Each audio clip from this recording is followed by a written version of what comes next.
Vous savez, dans cet univers immense qui est le nôtre, il existe une limite, une sorte de règle absolue, gravée dans le tissu même de la réalité. Et attention, ce n'est pas juste une barrière technologique qu'on finira par dépasser. Non, c'est bien plus profond que ça. C'est une interdiction fondamentale. Aujourd'hui, on va explorer ensemble cette ligne rouge cosmique. Cette phrase, elle frappe fort, non? Elle résume tout. L'idée, ce n'est pas que voyager plus vite que la lumière est difficile, c'est que l'univers lui-même, à travers ses lois les plus profondes, semble nous dire « non, stop ». C'est une frontière qui définit ce qui est possible et ce qui ne l'est pas.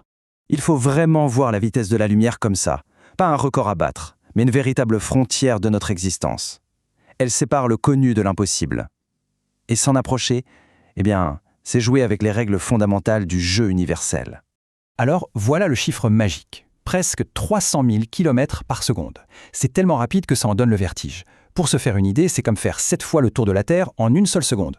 Mais le plus fascinant, ce n'est même pas le chiffre. C'est ce que ça veut dire pour la lumière elle-même. Pour un photon de lumière, le voyage est instantané. Le temps ne s'écoule pas. Et c'est peut-être pour ça que c'est la limite ultime. Et là, on arrive au cœur du problème. Il y a un prix à payer. L'univers, c'est comme s'il nous imposait une sorte de taxe sur la vitesse. Plus on va vite, plus on se rapproche de cette limite, et plus le temps ralentit pour le voyageur par rapport à tout le reste de l'univers. C'est comme si la réalité nous freinait en nous retirant quelque chose de précieux à chaque coup d'accélérateur. Bon, allez, imaginons un instant qu'on ignore tous ces avertissements. On se lance. On tente un voyage à une vitesse proche de celle de la lumière. À quoi ça ressemblerait? La science-fiction nous a donné des images incroyables, mais la réalité, elle est beaucoup plus étrange et bien plus dangereuse. Pour qu'on puisse visualiser ces effets bizarres, des chercheurs du MIT ont une idée de génie. Ils ont créé une sorte de jeu vidéo, mais au lieu de nous faire aller plus vite, ils ont ralenti la vitesse de la lumière dans le jeu. Ça permet de voir et de ressentir les effets de la relativité sans avoir besoin d'un vrai vaisseau. C'est une astuce brillante pour comprendre l'incompréhensible. Et ça commence très vite. À seulement 20% de la vitesse de la lumière, ce qui est déjà phénoménal, le monde autour de nous commence littéralement à se tordre. Ce n'est plus du tout le paysage qu'on connaît. Les couleurs changent, les formes s'allongent, le voyage se transforme en une expérience totalement psychédélique.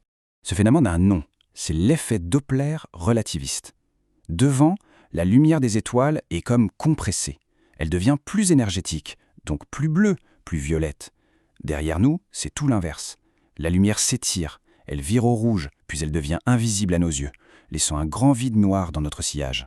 C'est magnifique, on dirait une œuvre d'art cosmique. Sauf que c'est là que le rêve se transforme en cauchemar. Ce spectacle de lumière et de distorsion, c'est une illusion qui cache une réalité extrêmement violente. On a toujours cette image que l'espace est vide. Mais en fait, non, c'est faux. Même entre les étoiles, chaque mètre cube d'espace contient des millions d'atomes, surtout de l'hydrogène. En temps normal, ils sont totalement inoffensifs. Mais quand on leur fonce dessus à une vitesse folle, ils deviennent de véritables projectiles. D'abord, les simples atomes d'hydrogène bombardent le vaisseau et le transforment en un piège radioactif, pire qu'une centrale nucléaire en fusion. Ensuite, les atomes un peu plus lourds, comme l'oxygène, provoquent des micro-explosions en continu sur la coque. Et le pire du pire, un simple grain de poussière, une petite particule qui traîne, à cette vitesse-là, à l'impact d'une bombe atomique. Le voyage s'arrête net. Donc, le voyage est mortel, c'est clair. Mais même si, par miracle, on pouvait se protéger de tout ça, il reste un obstacle encore plus grand. Un mur inenfranchissable dressé par les lois de la physique elle-même. Et ce mur, c'est Albert Einstein qui nous l'a décrit.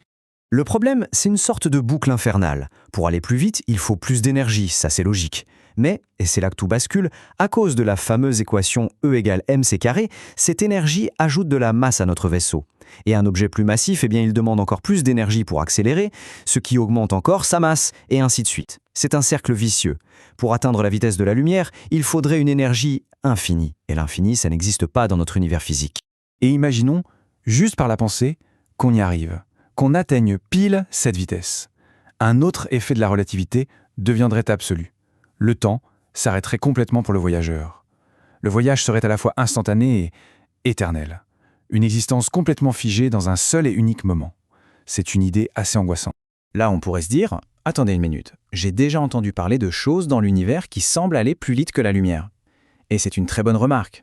On entend parfois parler d'expériences ou d'observations qui semblent contredire Einstein. Alors, qu'est-ce qu'il en est vraiment? En fait, à chaque fois, il y a une explication. C'est souvent une illusion ou une erreur. Prenez les galaxies lointaines qui s'éloignent de nous plus vite que la lumière. Ce ne sont pas elles qui bougent si vite. C'est le tissu de l'espace-temps lui-même qui s'étire entre nous et elles. C'est différent. Les jets de plasma des trous noirs, une illusion d'optique. Et la fameuse expérience de 2011 sur les neutrinos, on s'en souvient, ça avait fait grand bruit. Au final, c'était juste un câble mal branché. La limite d'Einstein tient toujours bon. Bon d'accord, oublions les voyages. Imaginons qu'on trouve un moyen de tricher, mais juste un peu. Pas en déplaçant un objet, mais juste de l'information. Si on pouvait envoyer un simple message plus vite que la lumière, un petit coucou instantané à l'autre bout de la galaxie, qu'est-ce que ça pourrait bien faire? Eh bien, les conséquences seraient vertigineuses. Parce que là, on toucherait au pilier le plus fondamental de notre univers, la causalité. Le principe simple et logique qui dit que la cause doit toujours arriver avant l'effet. Envoyer un message supraluminique, ce serait comme jeter un caillou dans les temps du temps, et les ondulations pourraient complètement réécrire le passé. Alors accrochez-vous, voilà le scénario. On envoie un message instantané à un ami dans un vaisseau qui file à toute allure.